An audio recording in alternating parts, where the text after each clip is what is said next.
Sir திரும்ப வந்துட்டியா நீ?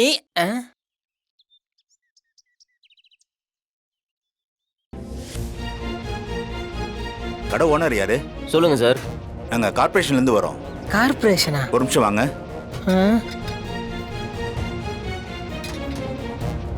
சொல்லுங்க சார். சார், இதுக்கு மேல இந்த இடத்துல நீங்க கடை நடத்த முடியாது. நிறைய நியூசன்ஸ் ஆகுதுன்னு பொதுமக்கள்கிட்ட இருந்து நிறைய கம்ப்ளைண்ட் வந்துட்டு இருக்கு. தயவு செஞ்சு நீங்க கடையை காலி பண்ணுங்க. சார், என்ன திடீர்னு வந்து கடையை காலி பண்ணுங்கிறீங்க? எல்லா பெர்மிஷனையும் கரெக்டா வாங்கிட்டு வந்தா சார் கடையை நடத்திட்டு இருக்கேன். அதெல்லாம் எதுவும் பண்ண முடியாது, நீங்க கிளம்புங்க. சார், இப்போ நீங்க கடையை காலி பண்ணலன்னா பெரிய பிரச்சனை ஆயிரும். என்ன பிரச்சனையாகும்? நான் யார்கிட்டையும் எந்த சிக்கலுக்கும் போகவே இல்லையே. நான் பாட்டுக்கு என் வேலையை பார்த்துக்கிட்டு இருக்கேன். உழைக்க தயாரா இருக்கிறவனுக்கு கவர்மெண்ட்டே பிசினஸ்க்கு லோன் கொடுத்து வாழ்க்கையில முன்னேற சொல்லுது. நீங்க என்னடான்னா ஆல்ரெடி இருக்கிறதுக்கு எடுக்க வந்திருக்கீங்க. சார், உங்க கடையால நிறைய நியூசன்ஸ் இருக்கான். யார் சொன்னா? யார் நியூசன்ஸ் இருக்குன்னு சொன்னா?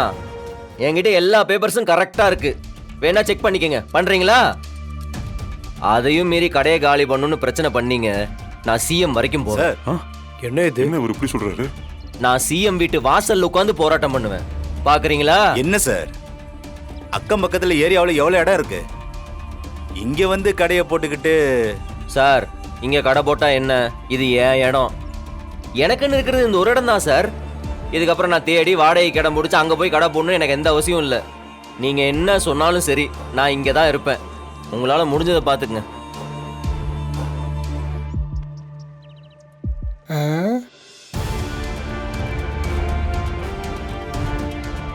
பிரச்சனையாக போகுது. வாங்க சார் போலாம். வாங்க சார் போலாம். கிளம்போ. சரி சரி, வாங்க போலாம்.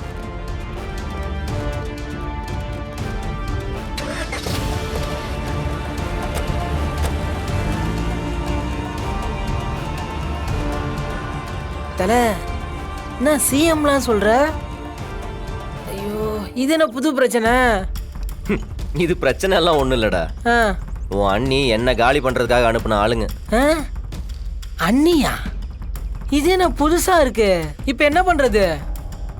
டீ குடிக்கணும் போல இருக்கு, ஒரு டீ சொல்லு. சக்கரை தூக்கலாம்.